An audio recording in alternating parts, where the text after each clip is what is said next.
Monsieur le ministre, Madame la ministre déléguée, Mesdames et Messieurs les parlementaires, Mesdames et Messieurs les élus en particulier, je retrouve ici les maires de Nice, Montpellier, Béziers, Mesdames et Messieurs les présidents d'associations, Monsieur le grand rabbin, Mesdames et Messieurs les professeurs, historiens, chercheurs, Mesdames et Messieurs, chers amis. Merci pour le témoignage que vous venez de partager avec nous, qui est l'une des blessures, et vous l'avez dit avec beaucoup d'humilité vous-même. Le drame dont vous avez témoigné, à coup sûr, fait écho à ce que plusieurs d'entre vous ici ont pu vivre, ou représentent, et d'autres ont vécu à d'autres dates, à d'autres endroits. Des drames qui ont eux-mêmes leur irréductibilité. Nous aurons l'occasion dans quelques instants d'échanger de manière libre. Je tiens aussi à ce moment, mais je voulais mettre quelques mots officiels et peser sur ce que vous avez vécu, sur ce que nous avons vécu, la France comme nation. J'ai souhaité en effet, aujourd'hui, ce palais de la République à l'Élysée, que vos voix puissent être rassemblées pour transmettre cette mémoire, pour dire l'attachement de la France aux rapatriés et à leurs familles. Et pour continuer de cheminer sur la voie de l'apaisement des mémoires blessées de la guerre d'Algérie. Et vous savez mon engagement sur ce sujet. Et pour poser avec vous un premier jalon des commémorations du 60e anniversaire de 1962, qui marque la fin du conflit, mais ni celle de ses résonances dans l'histoire, ni celle de ses souffrances dans la société. Il n'est pas un rapatrié d'Algérie 60 ans après qui ne se souvienne,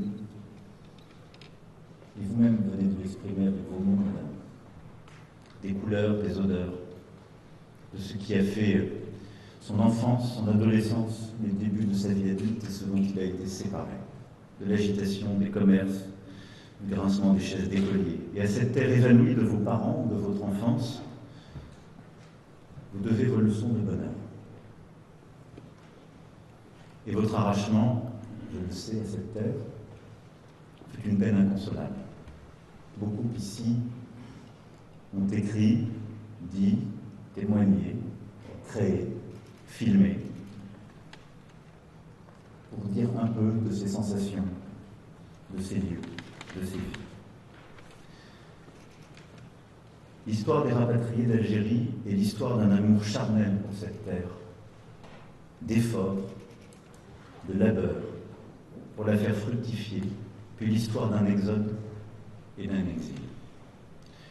L'exode contraint et subi de Français nés dans cette France de l'autre côté de la Méditerranée et pris dans la tourmente de la guerre, puis l'exil déracinés au sein de leur propre patrie. L'histoire des rapatriés d'Algérie est donc celle de la France. Elle a été racontée par les témoins, je l'évoquais, écrite par les écrivains, étayée par les historiens. Mais elle reste trop souvent, hélas, méconnue des Françaises et des Français. Pourtant, l'exode de 1962 est une page tragique de notre récit national, aux prémices lointaines et aux conséquences profondes. Inédit par son ampleur, sa soudaineté, son impréparation, sa brutalité. En quelques mois, près d'1 million de personnes, femmes, hommes, enfants, sont passés d'une rive à l'autre. Les Européens d'Algérie formaient une mosaïque.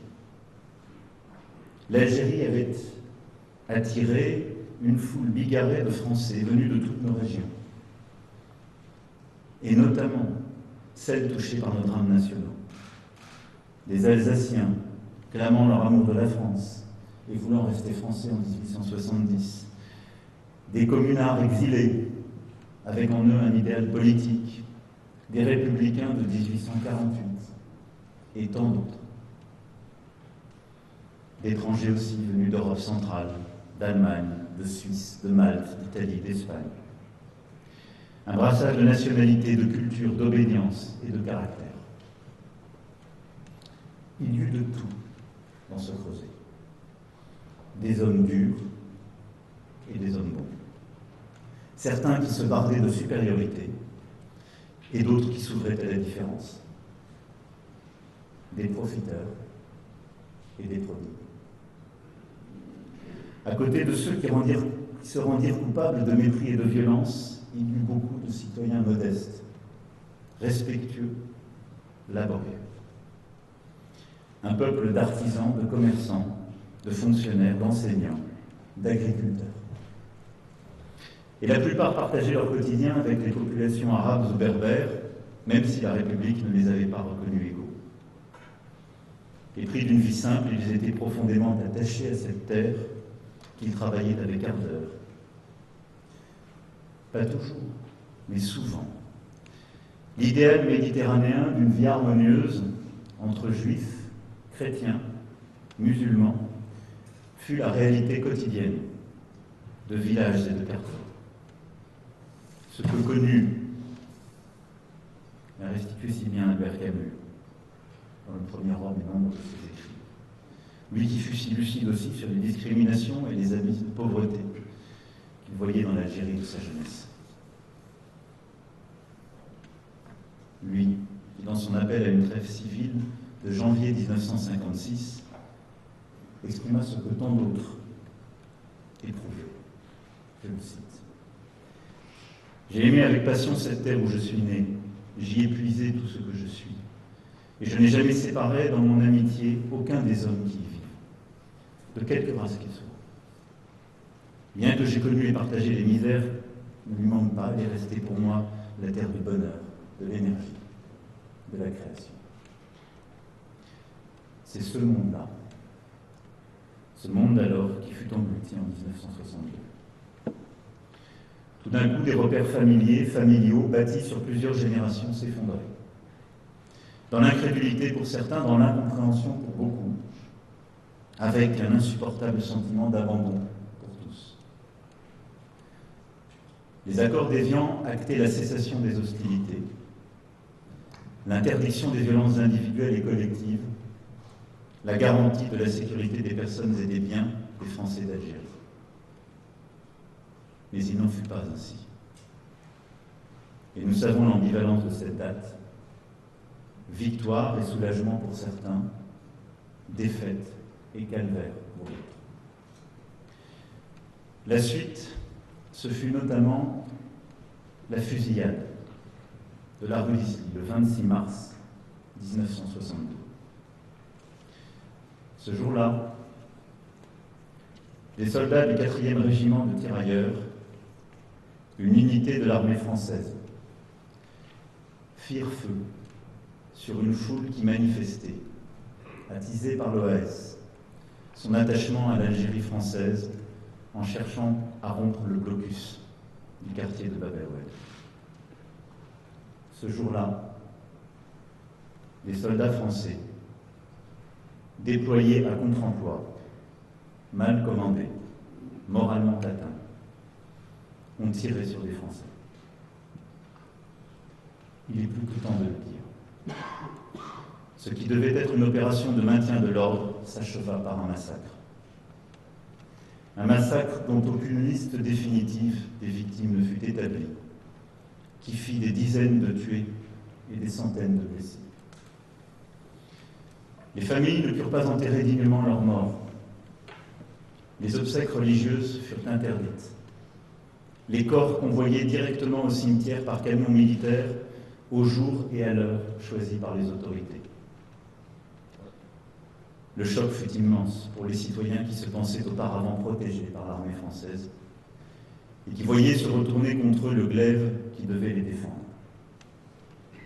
Au sentiment d'avoir été trahis par leur propre pays, s'ajoutait la crainte de n'être plus en sûreté nulle part. En métropole, le drame fut passé sous silence. 60 ans après, la France reconnaît cette tragédie. Et je le dis aujourd'hui haut et clair. Ce massacre du 26 mars 1962 est impardonnable pour la République. Toutes les archives françaises sur cette tragédie pourront être consultées et étudiées librement. S'ensuivit, contre l'avis de nombre d'Européens libéraux d'Algérie et d'indépendantistes qui imaginaient une Algérie plurielle, une surenchère atroce d'insécurité et de violence de part et d'autre, d'attentats et d'assassinats qui mit l'Algérie à feu et à sang. Ce cycle infernal d'attaques, de vengeance, faucha sa moisson de mort. Des Français, mais aussi des Algériens et des Algériens musulmans. Ils furent plusieurs milliers alors à disparaître à jamais. Combien de familles n'ont jamais su ce qui était arrivé à leurs proches? Combien ont attendu un retour, croyant qu'un jour enfin la porte allait s'ouvrir sur leur mari ou sur leur père? Cet engrenage mortifère de la guerre civile conduisit au drame du 5 juillet 1962 à Oran, où des centaines d'Européens, essentiellement des Français, furent massacrés, comme le furent ensuite nombre d'autres et des dizaines de milliers de harkis. Ce massacre, lui aussi, doit être regardé en face et reconnu. La vérité doit être de mise et l'histoire transmise. Il nous faut aussi raconter ces mois d'adieu, de déchirure, où des Français d'origine métropolitaine, européenne, ou des populations installées depuis des siècles, comme certains Juifs d'Algérie, furent poussés à cette extrémité insupportable, la valise plutôt que le cercueil. Leur fuite devient un exode brutal, massif, désordonné. On boucle à la va-vite une valise où l'on place les vestiges d'une vie. Les derniers mots échangés avec la voisine, le dernier regard, la dernière inspiration. On quitte sa maison, son appartement, sans même savoir si l'on a fermé la porte. On se rue vers les navires ou l'aéroport pour se frayer un chemin de survie pour soi, pour sa famille, pour ses proches. Rien ne sera plus comme avant. Aux heures d'attente sur les quais répondent les bagages, les baluchons, les colis amoncelés. Sur les navires, on se presse, on se serre, on s'entasse. Les vieillards hagards croisent des jeunes femmes incapables de desserrer leur étreinte du bastingage. Les rives natales se brouillent aux regards embués, s'éloignent bientôt et disparaissent déjà. Tous le savent ou le pressentent. Ils viennent d'embarquer pour un aller simple. Votre arrivée en métropole est un soulagement, car vous vous savez ici en sécurité, mais elle n'est pas de consolation. Car vous vous sentez vite incompris, méprisé pour vos valeurs, votre langue, votre accent, votre culture, vos talents. Bien sûr, certains rapatriés ont été accueillis à bras ouverts en métropole. Cela aussi existe. Mais la plupart se sont heurtés à l'indifférence, quand ce n'était pas au préjugé ou à la méfiance. Cela non plus. Nous ne devons ni l'oublier ni le taire. Car il n'y a aucun délit qui grandisse la République. Ces faits doivent être dits simplement, clairement. Cette impréparation coupable, cette frilosité teintée de suspicion, cette négligence confinante à l'hostilité vous ont donné le sentiment qu'on ne voulait pas de vous. On vous a brocardé en profiteur, en exploiteur, en voleur. On vous a craint en propagateur de guerre, soupçonné pour certains d'être des membres actifs de l'OAS. Souvent, vous n'avez été ni compris ni accepté. Et vous n'avez pas oublié ni vos enfants, ni vos petits-enfants. Alors qu'il y a des accueils qui peuvent consoler d'un départ, vous avez connu, vous, cette double peine. Devenu persona non grata en Algérie, vous avez parfois eu le sentiment d'être des indésirables en France. Avec l'arrivée massive et précipitée des Européens d'Algérie en métropole, les centres d'accueil furent débordés dès la fin mai. Les rapatriés débarqués avant le 15 mai ont pu compter sur un peu d'aide, mais ceux qui ont eu le malheur d'arriver plus tard furent souvent laissés à eux-mêmes, pas ou peu de sourires de bienvenue, de mots de compassion, ni même de solutions d'hébergement. Dans l'urgence, certaines familles s'entassent à 10, à 20, dans un 2 pièces, dans un box de garage. D'autres sont logés dans de petits hôtels réquisitionnés, dans des entrepôts désaffectés, dans des internats vides ou d'anciennes casernes. La règle est celle du temporaire, de l'expédient. À Marseille, Nice, Montpellier, Béziers, Toulon, dans les départements méditerranéens, dans la région parisienne, tous ces lieux sont vite débordés. Dès lors, les rapatriés sont orientés vers des territoires où ils ne peuvent pas aller ou qui manifestement ne veulent pas les accueillir. De nombreuses familles se retrouvent dispersées, éclatées. Longtemps, les rapatriés vivent dans des logements insalubres qui attisent en eux la nostalgie du paradis perdu. Et il faut des années, pour les reloger, des années. Progressivement, une majorité d'entre eux se fixe dans un cadre urbain, dans des HLM de grandes villes, dans des cités périphériques. La France des Trente Glorieuses est moins touchée par le chômage que celle de ces dernières années, mais pour beaucoup de rapatriés, la quête d'un emploi fut une nouvelle épreuve. Salariés, cadres, commerçants, la plupart se heurtent au contexte économique des années 60, qui recherchent surtout une main-d'œuvre industrielle, et souvent le travail trouvé ou proposé n'est pas à la hauteur des espérances. Aussi, au départ douloureux, l'arrivée difficile, aux humiliations s'ajoute parfois l'amertume du déclassement.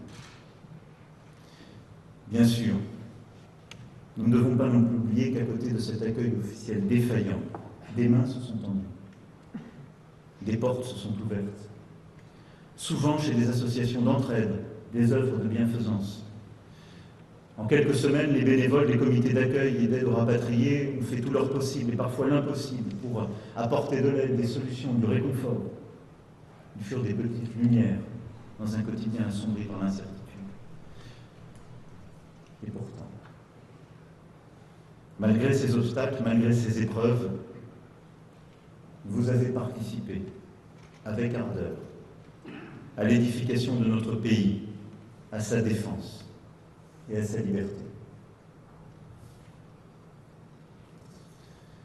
En maints endroits, en maints domaines, les rapatriés d'Algérie ont contribué à moderniser la France des Trente Glorieuses, ont su s'adapter et rebondir, faire profiter la nation de leurs compétences, de leurs talents, de leur culture. Nombre de secteurs économiques leur doivent leur expansion. Ils ont bouleversé la pêche méditerranéenne en introduisant de nouvelles techniques, en armant des flottilles les plus puissantes. Ils ont apporté à notre agriculture des organisations et des méthodes d'exploitation innovantes. Ils ont dynamisé la culture des vignes, des agrumes. Ils ont fait progresser des secteurs comme celui du bâtiment, des transports, de l'imprimerie, de l'industrie alimentaire, du meuble, de l'optique, de la médecine. Commerçants, enseignants, médecins, chercheurs, journalistes, avocats, diplomates, préfets, chefs d'entreprise, capitaines d'industrie, élus, responsables associatifs ou militaires, ils sont tant et tant, rapatriés eux-mêmes, enfants de rapatriés, à avoir suivi le chemin de la réussite et à avoir servi la France. Elles sont nombreuses aussi. Les personnalités publiques, nées dans un département français d'Algérie, ces destinées françaises exemplaires, qui font partie de notre culture commune et qui peuplent notre quotidien. Chéris des Français, plusieurs sont présents aujourd'hui. Oui, la France s'est enrichie, embellie de vos talents et de vos dons. Mesdames et messieurs, il y a 60 ans, les rapatriés d'Algérie ne furent pas écoutés. Il y a 60 ans, ils ne furent pas reçus avec l'affection que chaque citoyen français en détresse mérite. Il y a 60 ans, continuer et d'autres commencer. Des drames dont j'ai aujourd'hui pour partie rappelé les mémoires. Un discours ne règle pas 60 années d'injustice. Et les mots sont parfois peu de choses. voulais qu'aujourd'hui, ces quelques mots viennent apporter la reconnaissance sur des drames quant auxquels la République ne s'était jamais exprimée. Viennent dire les injustices que vous avez subies et viennent dire aussi ce que vous avez apporté à notre nation. Car le chemin qu'il nous revient de faire est celui de cette réconciliation. Ne rien effacer, ne rien accepter, ne rien oublier, mais considérer que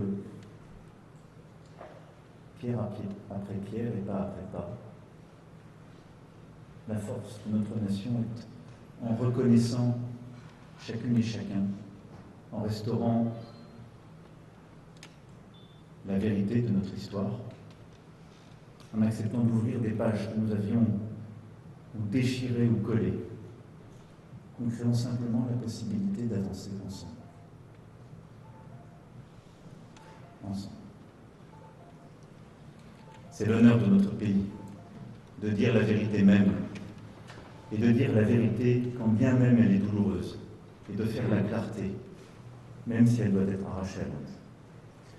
Alors la voie que nous empruntons ensemble est la seule dans laquelle je crois, celle de l'honneur et de l'espérance pour les rapatriés, pour leurs enfants, pour leurs petits-enfants, leurs familles. À eux, à vous, qui n'avez jamais cessé d'être fiers, tout simplement d'être français. Vive la République et vive la France.